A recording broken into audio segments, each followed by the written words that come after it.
All Uh, right. Well, let's dig in. This is the cyber sequel. The NIST CSF 2.0 is at our front door. So, gentlemen, Bob, Rick, Mike, thank you for joining me today on this panel to share your unique perspectives. I'll let you share what role you play within your organizations and what relation you have to the NIST CSF.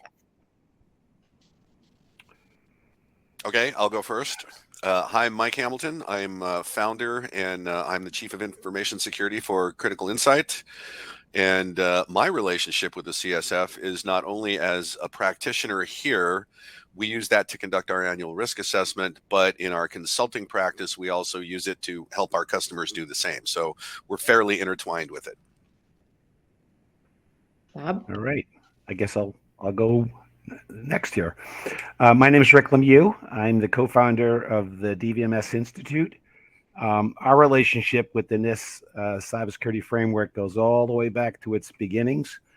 We adopted it as an approach for training programs that we wanted to build back in 15.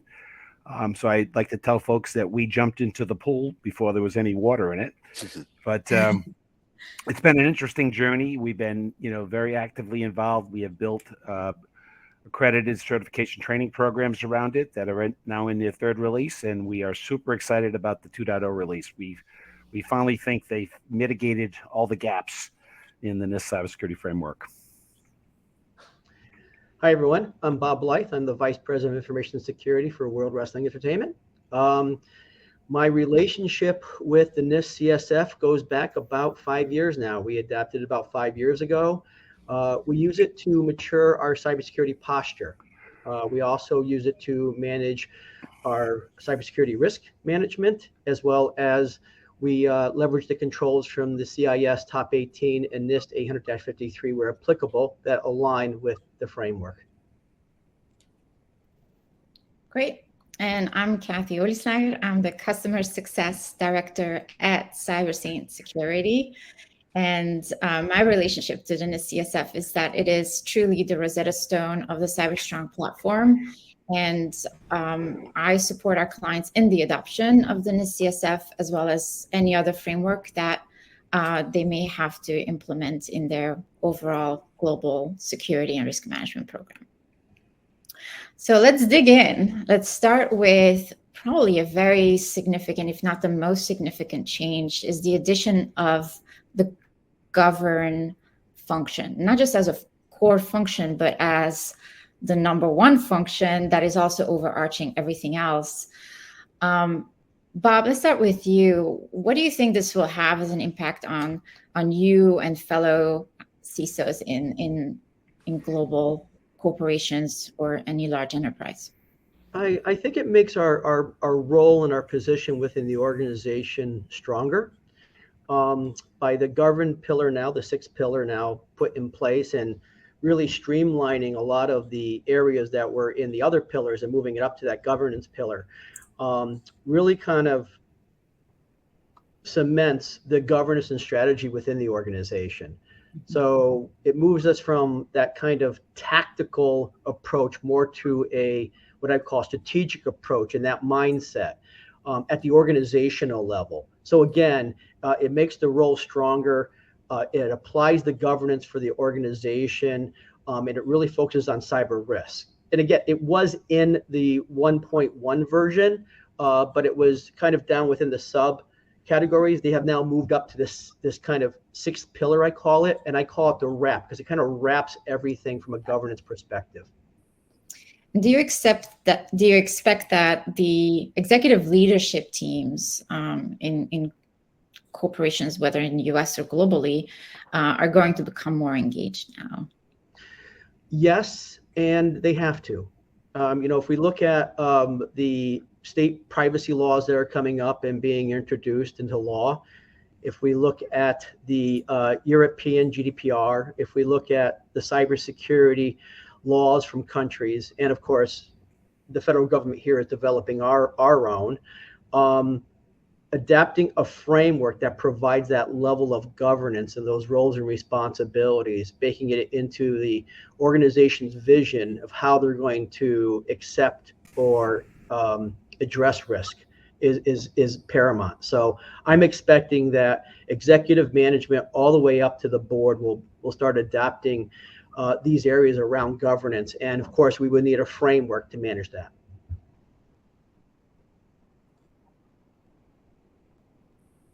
Yeah.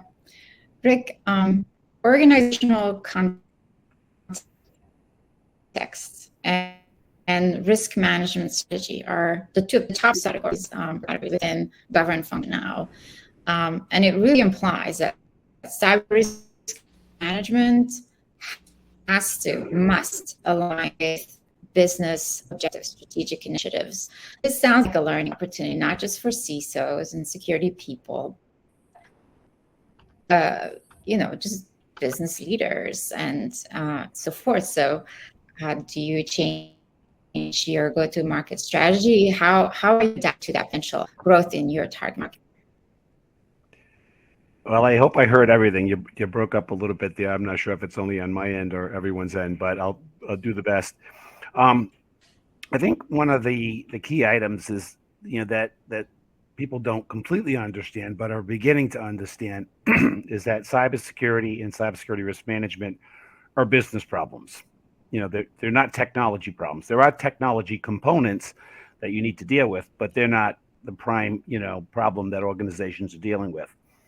It really requires, organizations to, at the most senior leadership level, to develop a strategy, a set of policies that the organization wants to operate within. And then those policies need to be translated into management policy, operational policy, and business policy. In fact, it ultimately will require a change in the business's culture and how they view risk and how they view digital. So I think, the framework, I think, did a great job of getting the ball rolling. And they've got a lot of attention and a lot of traction in the market. We sell globally. I have sold our training programs to many international governments who have adopted the framework. They may not call it the framework. They may call it something else. But when you peel the onion back, it's still got identify, protect, detect, respond, and recover, and all of the other categories and subcategories. So it is being widely adopted and pretty much standardized across the globe. But I think, if organizations don't, take a top to bottom approach to adopting and adapting the framework to the business, it won't deliver the outcomes that it was designed to do, to deliver. So it's really important for organizations to include everyone in the business. And so if you start at the top of the pyramid, you got your board of directors, you've got your senior executive team, you've got your legal team. And I don't know if everyone agrees with this or not, but at least from what I see, the legal team has moved up to the top of the pyramid, especially based on the new SEC rules that were just approved a few weeks ago, because now they have 4 days to respond, after a breach, or at least report on it. So the legal team absolutely has to be involved in that, because they need to ensure that the business is meeting its goals, its commitments, its requirements, and so on and so forth. Then you've got the internal auditing group, who has a responsibility to ensure that, and working with the implementation team, not only ensure that the framework is fit for use within the organization, but it's also fit for purpose in alignment with the regulations. So that's another whole section of the business that's kind of been involved from a compliance point of view, but not a capability point of view, right? And then you just keep going down the stack into your IT organization, your cybersecurity organization, and pretty much all your employees. They really need to be part of this team that is helping an organization, mitigate its risks so it can survive and thrive as digital continues to move forward. So I think that's kind of how it all ties together, and that's an important piece of the puzzle.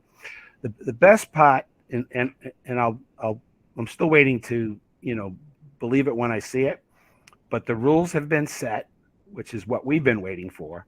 And now we're curious to see how long it's going to take before someone takes action. And I think with the latest round of breaches, I mean, MGM just went out of business yesterday. I mean, it's getting serious. So they've got to really look at this from the top level and ensure that they have in place the capabilities to manage risk.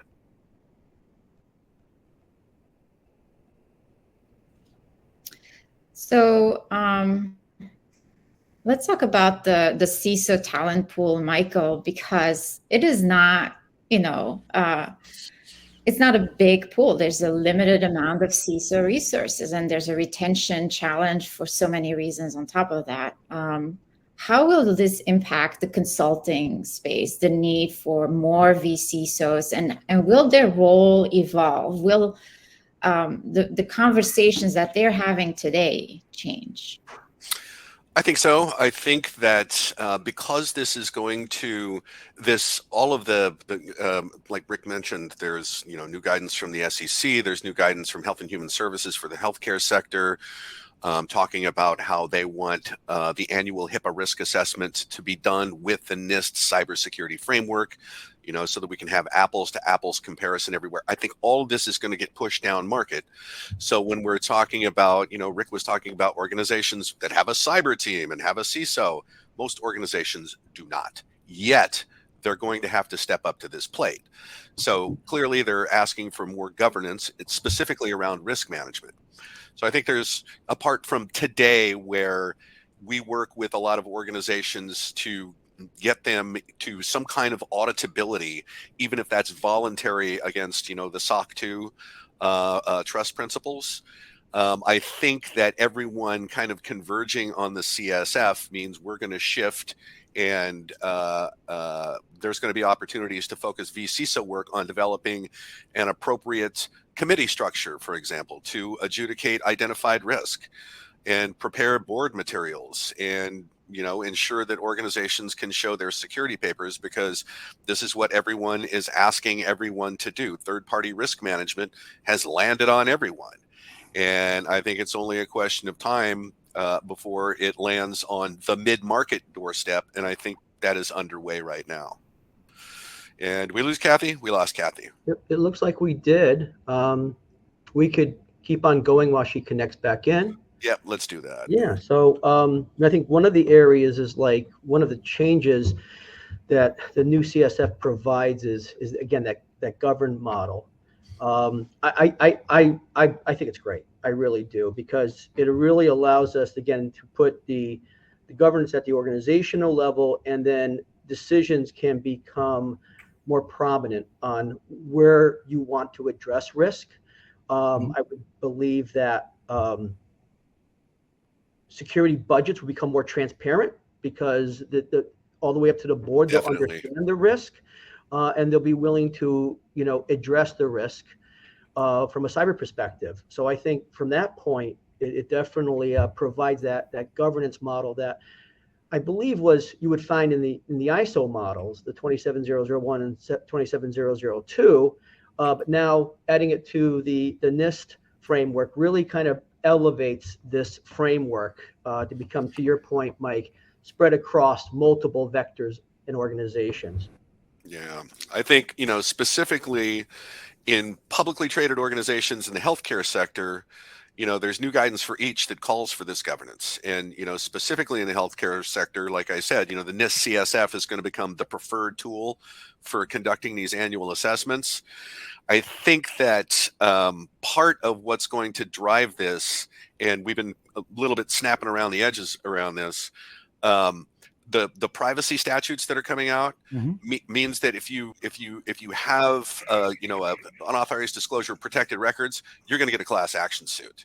And there are claims of executive negligence that are starting to show up, and I think this is going to be the driver for a lot of it.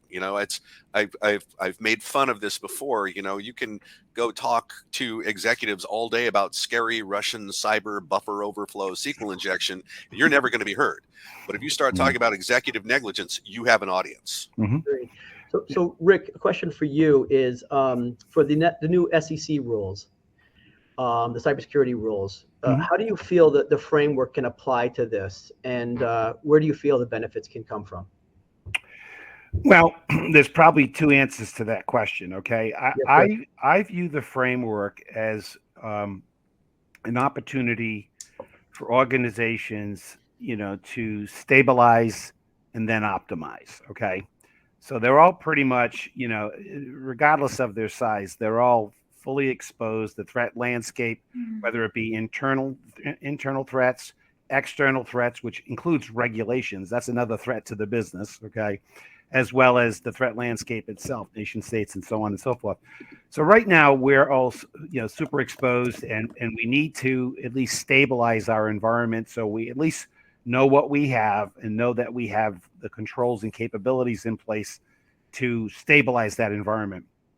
We then need to optimize that environment. So if you think about it as a three-step process, first step is to stabilize, put in place an incident response plan, put in place some level of training for your organization to get them ready and understanding what their roles are, and then putting in place the baseline controls like the CIS 20 you mentioned earlier. Okay, that's step one. Step two is, where do we want to go? What is our governance? What is our strategy? And what do we need to do to get there? And then develop, a phased approach to adopting additional controls, to optimize your environment. I always use the military analogy of, you need to establish a beachhead, expand your defensible perimeter, and then establish, your outcome, the overall outcome, which is taking the territory. So I think that's really the same situation that applies here.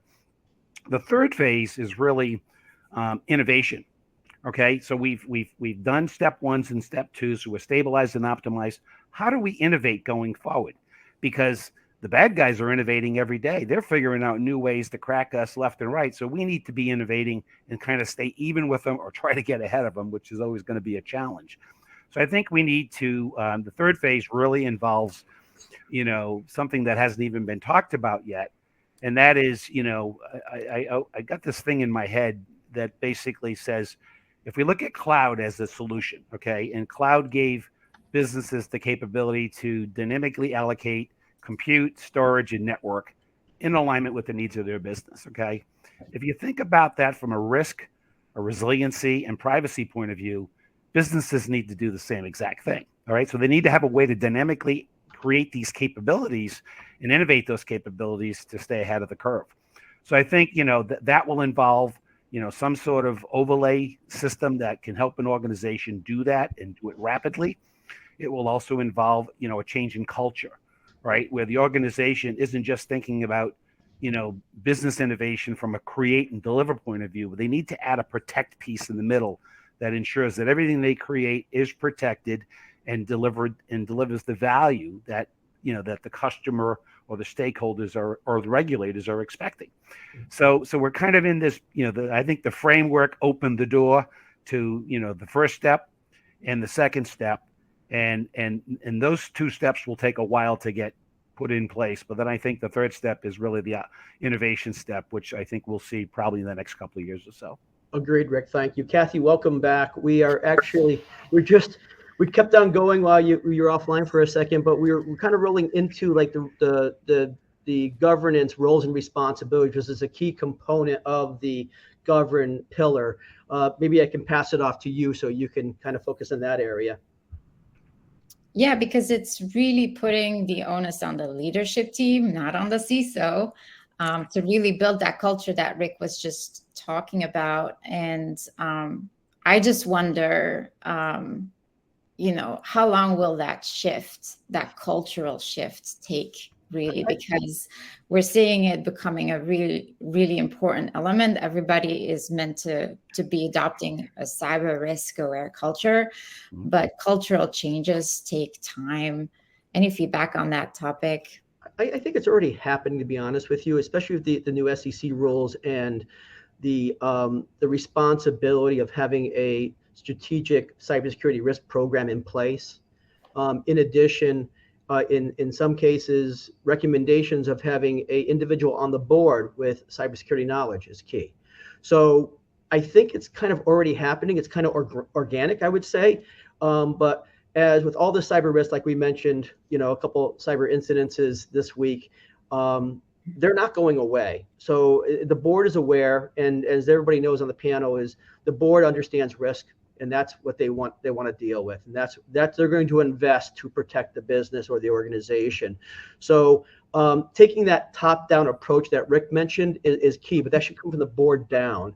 And of course, there's the strategic component, which is in the middle, but then there's the tactical components of the other pillars within the CSF that have to be implemented by the technical people. Yep. And I'm just going to agree with Bob on all of that. I think this is going to cascade all the way down, and the driver for implementing a risk-aware culture and embedding this into all pieces of the business is going to become table stakes. I mean, a long time ago, 15 years ago more, I was the managing consultant for VeriSign Global Security, and I wrote a white paper called Security as a Competitive Differentiator. And that is definitely true. And it's being driven, it's being pushed, it's being incentivized largely by the federal government and the power of the purse, right? If you aren't secure and you can't prove it, we're not going to buy from you. And by the way, we're the biggest buyer on earth. And so, this is the incentive for everybody to just really harden up their whole attitude towards security. And I think it's going to work. And I think it is working. I agree with Bob. This is underway. Awesome. Let's dig more into risk management strategy, because that has gained substance in the new version. And we were just talking about all of these security events that are happening, but there has been a pretty consistent consistent attack to the actual technology and cybersecurity supply chain that we all belong to. And so I think the premise of this framework too is saying we're all intertwined. You can't unravel yourself from any of this anymore. So therefore, the aftermath is also something that we will share. There are big forces at play.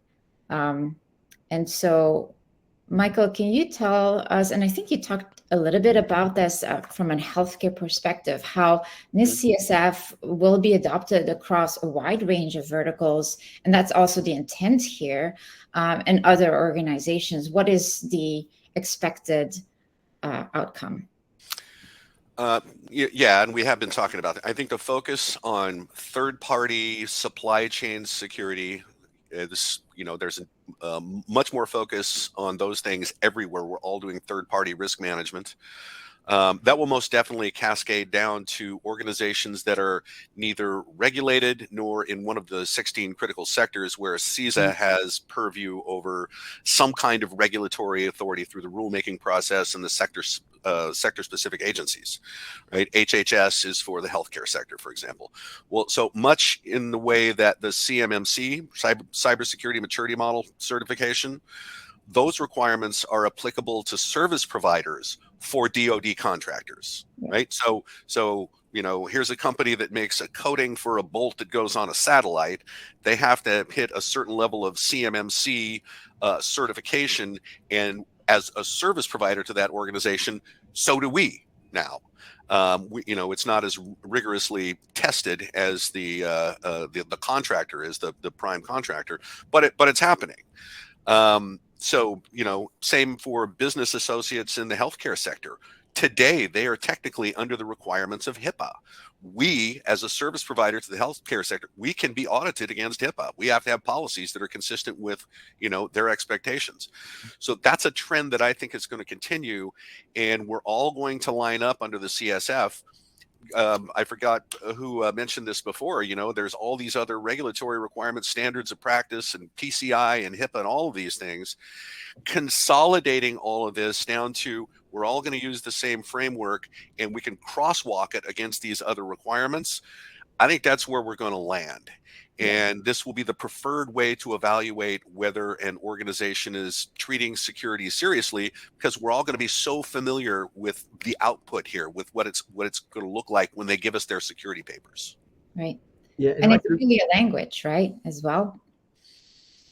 Well, the consistency of language, right, and just the familiarity with how all this works. Yeah, that's going to provide a benefit.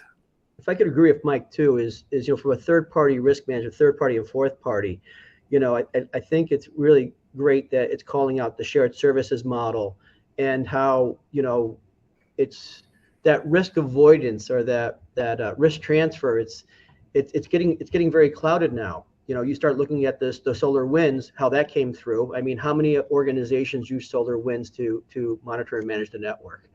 That was a big blow to everyone when that hit. And again, that supply chain, multiple parties involved, and trying to cover all the bases from a risk management perspective is very, very challenging.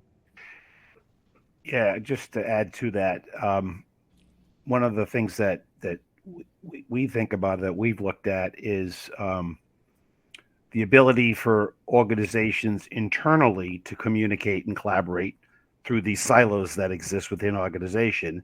Then you add to it third party and fourth party risk. Now you've got more silos that you need to communicate and collaborate with. And so it's really important to establish effective communication and collaboration channels that allow everyone in the delivery cycle, if you will, to understand who they are dependent upon and who are dependent upon them to deliver these capabilities. All right.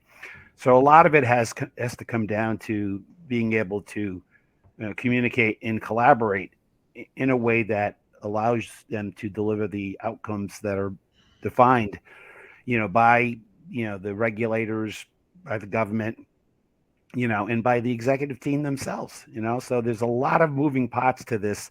One of the things that's interesting is I spoke to a Fortune 50 CISO, had a great call with him, and he I exposed him what we were doing, and he said, wow, he says, you've solved the digital complexity problem. I says, okay, tell me more about that. What does that actually mean to you? And he says, well, all businesses have 3 layers. He says, we have a board of directors, we have a senior executive team, and then we have operational stakeholders.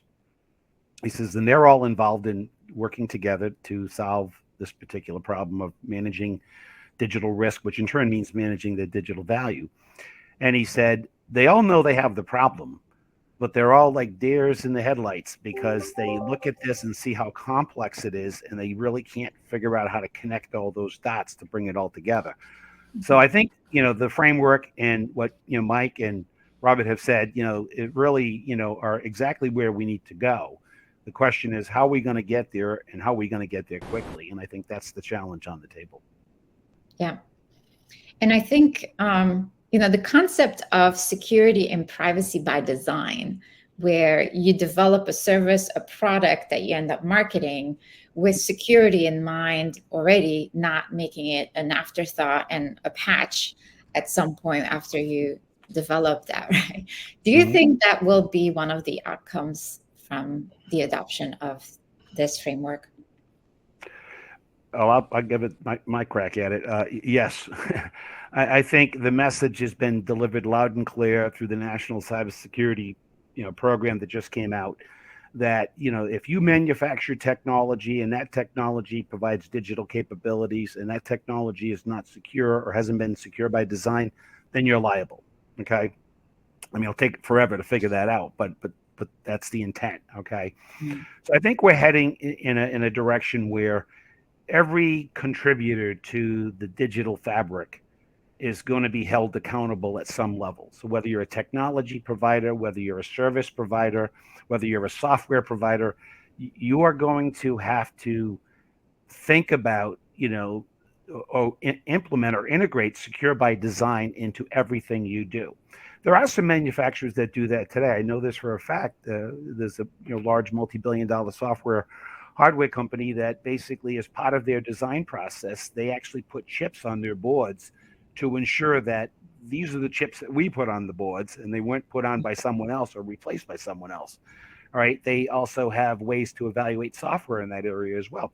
So that process is already underway, but not at the scale it needs to be in order for it to be effective across the board. Yeah. So yeah, I want to jump in there too, because Rick's making some good points, and there are 2 initiatives by the federal government that are going to push this forward, and there's action required by Congress that's going to make it seize up and stop. So the software bill of materials, having an inventory of all of the components of your software, such that if that SSL open source library goes bad, you need to know about it, right? That is maintained by, frankly, volunteers. And the other one is the IoT labeling. So it's got to be secure out of the box. You have to have a plan to identify vulnerabilities, and you have to be able to push updates out. And if all those things aren't true, again, we, the federal government, won't buy that stuff. So it's really it's a market. There's always been this discussion: is security better driven by regulation or market forces? And right now we're seeing both. And I think the market forces are the ones that are going to win, because we're capitalists, and if we want money, then our products have to be secure. And it's kind of brilliant. Yeah. Now, IoT was and is still a challenge. The thing of shadow IT was introduced, I think, by IoT, or at least amplified. And the technology sprawl in and of itself is a challenge for a security organization and the CISO in general. Add AI to that. What's that going to be in terms of challenges to, one, identify that within your technology stack, and two, manage it securely? So the AI is still going to be very, very challenged. I think there's more to come on that. And I'll let Rick and Mike jump in on their opinion. From an IoT perspective, there's the first pillar under the NIST framework, which is identify. You really have to understand and inventory and know what you have. You got to make sure the base configurations are there from a security perspective, but it's really never going to go away. There's always going to be vulnerability management. So I think what you need to do is you need to leverage the NIST framework to address this from an inventory and protect and detect perspective, but you also have to adapt other practices or papers. I believe it's NIST 800-213 is the paper for IoT security and government agencies. And again, similar to the NIST 800-53, all those controls may not be completely applicable to your organization, but you can still adopt what's useful. Same thing with taking the NIST and then adding additional either frameworks around it or concepts or best practices. That's a pretty good read, I think, if you're worried about IoT security. And then on the AI side, I'd love to hear Rick and Mike's opinion on that one. All I can say is start working on your AI acceptable use policy now. We're all trying to catch up to what does this mean. We know how we're going to implement AI in some of our platform as, basically a tier 1 analyst. There is so much behind this. There's so much coming that we don't even know about or understand yet. I just say, start working on policy. There's generative AI, and that's fairly easy to understand. It's being brought to bear in a lot of ways, and you need to have some policy around this. And so I have worked up our policy on how I think we're going to approach this. We're going to have to go back and look at that over and over and over again as all the ground starts to change. Yeah, I have some pretty strong opinions on this, so I'll try to keep them to as minimal amount of words as possible. There are three things that keep me up at night, or at least get me thinking about, the work that we're doing. IoT, Internet of Things, the threat landscape just continues to multiply by the second. All right. So that just creates all sorts of new threats that, you don't even know about. People are connecting to your networks, and who knows who they are and what they're doing. It goes back to Bob's point about understanding your assets. I can tell you from personal experience, most organizations have no clue what their assets are. And so you've got assets that should have been retired 10 years ago, still sitting on your network somewhere. And I've worked with a company that has an asset identification capability, and it's really fun to watch this. It identifies all your assets. It tells you what those assets are. Are they cameras? Are they phones or whatever? And then it tells you who those assets are talking to. And it says, you watch over a 24-hour window, and you see one asset functioning as part of the normal business operations. And at 12 o'clock midnight, all of a sudden a connection gets made to China, and you start to see communication going on to something that isn't authorized within their environment. So getting control of your assets is really important. AI is one that absolutely has a lot of positive and a lot of negative. All right. So this is another risk management scenario. I think AI has great benefit in particular, in regards to configuration management. I think that's one of the biggest issues we run into as far as technology breaches are concerned. That, obviously out of date software and hardware and whatever else, but if they're not configured correctly, people can pop in, gain administrative privileges and so on. So I think AI might play a role in helping, mitigate some of that, using AI technology to make that happen. On the other hand, how do you know who to trust anymore with AI? AI opens up a whole new trust risk that didn't exist before. So we really don't know what's true and what's not true. The other one that keeps me up is quantum computing. This is around the corner, and people are ignoring it. And the government the NIST has developed new standards around, the upgrade to encryption. All still using math-based encryption, which can be cracked, especially with a quantum computer, especially in a lot shorter period of time. So we've got all of our normal day-to-day business risk, and then we've got our future risk. But this all ties back to what I was saying earlier. You need to stabilize, you need to optimize, and then you need to have an innovation program to deal with all these new threats that are coming about through these new technologies. I want to cap that. Because all these things are changing so quickly, and because there are embedded threats in all of these new technologies, we are not going to be able to prevent our way out of calamity. We need public policy that treats our logical border as if it was a physical border and enforce a standard of practice. And if your packets don't meet that standard of practice on our side of the border, you're going to get locked out. And that means, your bad guys are going to get locked out, and they're just going to go around that. But your banks are going to get locked out too, and they're going to go stand on the desk of your president, who will then do something about the criminality in your country. This is why they don't let me make public policy anymore, but I felt I should say that. And I also wanted to really talk about the response. I think you froze, Kathy. Yep. Again? Oh, I think you're back now. If you go off video, it might help. Oh, let's do that. Okay, how's that? Good? Yeah, that's good. Yeah. Of course, now we don't know if you froze or not. Michael, Critical Insight is an MSSP, and the respond function is evolving. Correct? How are you? What's your take on all of that? Yeah, that's already a component of what we do. So first of all, our managed detection and response is about impact management, right? The impact can be the help desk cleaned up somebody's workstation. The impact can be the FBI just called and all of our customer records are for sale online. And the way that you buy down risk by addressing the impact term is through monitoring, detection, investigation, response, and recovery, and having all of that in place.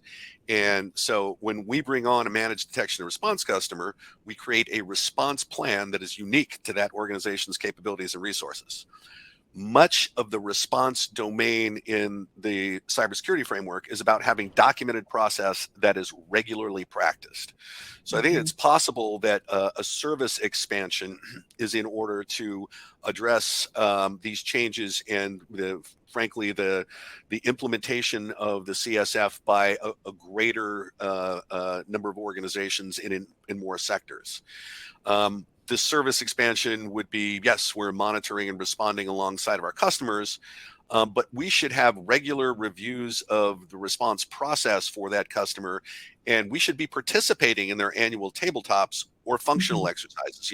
Purple team exercises, probably something that we need to start doing with all of our customers just as part of the service. So yeah, I agree with you. It's the response function is pivotal. And as a service provider to a lot of organizations that are going to be implementing this, I think we need to seat at that table more even than we have been in the past.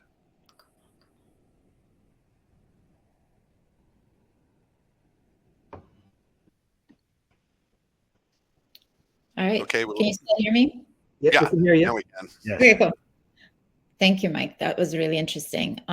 Bob, something interesting and nuanced in the new CSF is the expansion around incident response reporting, communications, and escalation. So it's making it more broadly said. From the old version, it says incidents are reported consistent with established criteria, information is shared consistent with response plans, and now it talks about internal and external stakeholders are notified of incidents as required by law, regulation, or policy. Same for information sharing, coordinated escalation. This is consistent with the recent SEC rule, isn't it? It's putting more responsibilities on the plate of the CISO and the security operations team. How big of a challenge do you anticipate this to be for big and small organizations? It's gonna depend on the maturity. So you're right. You have the 4-day response or notification under the SEC rules. You have without undue delay or within 72 hours under the GDPR regulations. So more and more, and as the states come out, the attorney generals are going to have specific requirements for notification of privacy data that may have been leaked or breached. Again, I think it really depends on the maturity of your, what I'm going to call your cybersecurity programs in place. It's more than just having an IRP and crisis communication level. Now it drills down to, as Mike was saying, the ability to identify and respond quickly. So it's the underlying technical aspects of the incident process or the incident response process out that would feed the IRP, but having an incident response for all your tech and really focusing on the procedures and processes for gathering that information, quickly identifying it.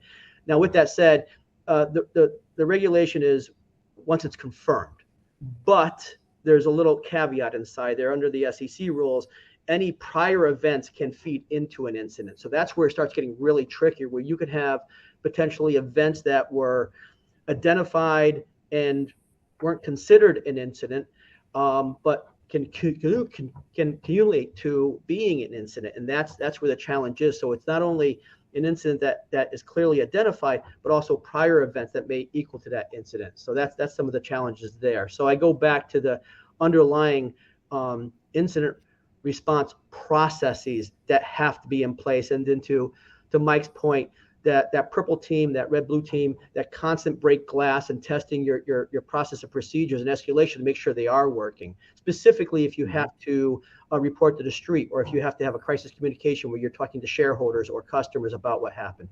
Mm-hmm. Yeah, and what other challenge do you gentlemen anticipate this to cause? Because I feel like privacy and all these, like you were talking about, privacy breach notifications is just a dimension to this bigger picture, right? Like, how is this worried about the whole resources gap, to be honest? What do you guys think? I think privacy is turning out to be really a driver for all of this, and it's so we've self-inflicted a wound a little bit, and through the California Consumer Privacy Act, California Privacy Rights Act, and the fact that it opens up an organization to class action. So, we do a lot of work with the health sector, and when hospitals are already targeted because the records are so valuable, because they're critical, they're going to want to get back to work, they're probably going to pay a ransom, an extortion demand.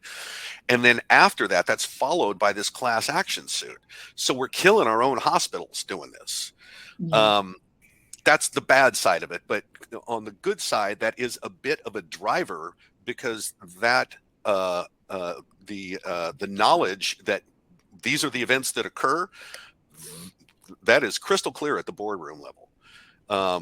When you're talking about class action following an extortion event, and there's additional regulatory scrutiny and customer flight and all of these things, yeah, the business is in business to make money, and risk management at a boardroom level is about not losing money.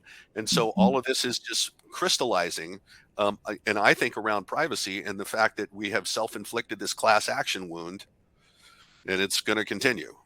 If I could add to that, if you think about the good side, as Mike was saying, is if you mature your privacy posture, you're going to mature and expand on your cybersecurity posture. Same thing, vice versa. Cybersecurity posture matures, your privacy policy matures. Sorry, yeah. Yeah, no, absolutely. I view everything as a risk. I don't care if it's privacy, resiliency, risk in general, anything. People, they're all risk, right? So you got to kind of factor that into the design of your program. I think, what's interesting is that most organizations today have no clue what to do in the event of a successful attack. We've seen that time and time again, whether it be a Fortune 50 company or Joe's Bait and Tackle. They just don't know. This is a whole new mindset that needs to be built into organizations. Just like they would react to a disaster, a physical disaster of a plant blowing up or something happening. They need to have a response plan to that. They need to have a response plan around the digital piece as well. It's really it's not rocket science, and that's what drives me crazy. Is that this is very all this is all common sense, but we've never had to deal with it. And the biggest issue on the table, at least in my opinion, is change. Right? People in organizations don't like change. And so they've got to be able to adopt change as a day-to-day practice. This is something we're going to experience every day, maybe multiple times a day. And so I think once we can get people into that mindset, and then you start building or underpinning that with capabilities, business capabilities, management capabilities, executive capabilities, then I think we'll get closer to seeing those outcomes. But, as Mike and Bob have said many times on this call, this is a fast moving target that we need to get on top of real quick, which is why we've seen such a rapid adoption of new regulations and new laws. And I think 24 is going to be a telling year for us in terms of, how quickly that happens. I think for a lot of us in the business, it's a bad thing, but it's a great thing because, for those who have been pushing the ropes of trying to help organizations with solutions that organizations really haven't been getting behind because they had no reason to do so, it now creates an opportunity for us to help them and for them to help themselves. And I think, the government is all governments are so desperately seeking a way to standardize this approach so they can measure it and understand where it's working, where it's not working, and what can they do as a government to help make it work right, and so on. So we're kind of facing a lot of different challenges. The only other thing I'll mention, and you may cover this later, Kathy, and if you want, just cut me off. But I think if you look at our education system, all right, and what we're producing in our higher ed institutions, they're coming out of those universities with not the right skill sets to deal with what we've been talking about today. And so if you got a question on that later on, I'll save that one. But that's a real big issue as well. Yeah, I agree with you. And that's why I was wondering if those higher educational programs will eventually evolve, and hopefully sooner rather than later, to adopt this as part of the curriculum, just as a leadership topic, whether you're in law school, an MBA, or anything like that. Yeah, I would love. I'll go first. This is an area that's near and dear to me. We've done the past 2 summers. We sponsored 2 intern groups that came into us from universities. The first year we did them all from the same university. This past year we did them from 5 different universities. And they're all in, a cybersecurity major. Some of them are in their masters, some are undergrads, and so on. So we brought them all in. And normally they used to just go to make coffee and hang around the office and not do much. But we actually put them through the training. We actually had them get trained on a topic they'd never understood before, which is risk management and the NIST Cybersecurity Framework. And they had to work together as part of their study group and to comprehend everything they needed to comprehend, because once they completed the training, which had a very specific time window to do that, they had to then go assess the business of the sponsoring organization.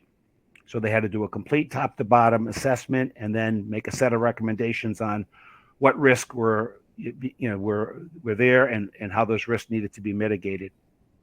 And I was absolutely completely blown away by how well and how quickly they were able to comprehend and turn into action, what they learned. Okay. So it kind of gave me hope that these are young, intelligent, they just like sponges. They just absorb quickly, they adapt, and they take action, good action. So I feel really confident that, the candidates who are in the universities, have the right mindset or can be adapted. Their mindsets can be adapted to deliver the outcomes that we've been talking about today. What's interesting is that at the end of each internship, we hosted a Zoom session where we had the professors, the administrators from the universities, the mothers and fathers of the candidates, everyone, listening to these kids, give their report or, describe what they did and how excited they were to be involved, to see this dimension that they didn't see at the university. At the university, they were being taught the technical things. So they understood those things extremely well, but they didn't understand the business of cybersecurity and risk management and why that's important in terms of net value and so on and so forth. So as a result of those two internships, we've got 6 universities now looking at ways to integrate this into their academic programs at some level. Okay, whether it be, here's what you need to go do as you take this course, go take this course over here, or we'll integrate it in as part of something else, right? So I think there's some early movement in helping candidates, graduates, get all the skills they need to become gainfully employed and become effective day one. All right. It's still a long journey, but I'm highly encouraged based upon the 2 cohorts that I saw over the past 2 summers. That is awesome. And the NIST framework also, I think, will be instrumental, correct, in the adoption of NIST CSF. Yeah, I'm glad you brought that up, and I'll just take the entire time. So I want to give Mike and Bob a chance to speak here. My apologies. So I'll talk about the NIST framework just a little bit. So we actually we have an affiliated nonprofit that we work with. It's called Pisces, Public Infrastructure Security Cyber Education System. And what we are focused on is training cyber analysts, the 10th fastest growing job in the country, the only cyber job on that top 10 list, projected out to 2029. We do that by monitoring down market local governments, cities, counties, rural health, rural hospitals for free, in return for collecting metadata and IDS alerts from those networks and using it as live fire curriculum to teach analysts so that they have this operational experience. Not every job in the ecosystem of cybersecurity is a technical gig. There are a lot that rely on you being a good communicator. And I think what this is going to do, it's going to accentuate, enhance areas of study and instruction in cybersecurity programs that are focused on GRC, governance, risk, and compliance, not to the exclusion of the technical aspects, but as a specialty that's going to be more and more and more in demand. And so right now, cyber analyst is that 10th fastest growing job. I anticipate that auditor, for example, moves up that list because we are going to need a lot of folks that are fluent in how to conduct assessments against the framework. And again, it's a market force that's going to create positive change. So we've been told to wrap it up. I know we could talk another hour. And this has been such a wonderful conversation. So thank you so much. The NIST CSF 2.0 is probably going to be an official thing early 2024. Is that correct to say? Now, yes, August 8th, it came out. Well, the draft, the 2.0 draft is out for final review. The release will be in Q1. Okay. It also, NIST has published many supporting resources that I'm happy to share if anybody wants to reach out to me. But I will let you all kind of say any parting thoughts, recommendations to help people on this audience who stuck with us to adopt a NIST CSF and embrace it as a business imperative. Really quick, I would recommend taking a departmental approach. Take time to understand the NIST framework, the pillars, the categories and subcategories, align what controls make sense to your organization. Again, it pulls from multiple control families, ISO, CIS, NIST 800-53, and then take a look at where your gaps are. Once you understand where your gaps are, then you can start putting the programs, or what I call the wrapping programs, around what you need to accomplish, whether that be vulnerability and patch management, whether that be addressing risk management. That's also looking to put enhanced processes or procedures in place, taking that people, process, and technology approach. Really take a step back, understand, but to also understand what you're up against. And again, I'll always say it from a NIST perspective: start with your identify pillar, get there first, then grow into your protect and detect. Everything else will flow in after that. Mike? So, final thought from me is I'm just going to reiterate that even if you are not in one of in a sector that is regulated, like healthcare or finance, or if you're not in one of the critical sectors, and let's just say you have you are a construction company that doesn't do federal work, this is still going to cascade down to you. So whether or not you are focused on your internal security, maybe you just buy antivirus and a firewall and call it good, still pick up this sheet and look at it. It's not hard to understand, and the aspects around governance and reporting definitely are going to land on you. Might as well get familiar with them. Rick? Absolutely. I agree with everything that Bob and Mike have said so far. You have to start somewhere, and the best place to start is where you are right now. So you need to do an assessment of your environment to understand what capabilities you have or might not have today, and then figure out how you're going to get to where you're going to go. I think, the assessment process, I think, will probably need to happen more frequently based on changes in the threat landscape. And so I think, you start where you are, and you can reassess and reassess and reassess and fine tune and innovate wherever you can. And I'm really happy that the 2.0 framework is almost here. I think it did a great job of incorporating all the feedback from industry. We were involved in that ourselves. And we actually built governance into our training program way before they even put it into 2.0, because we didn't think anybody could do in this framework without governance. And so I guess that's been validated, and we're super happy that it's in there.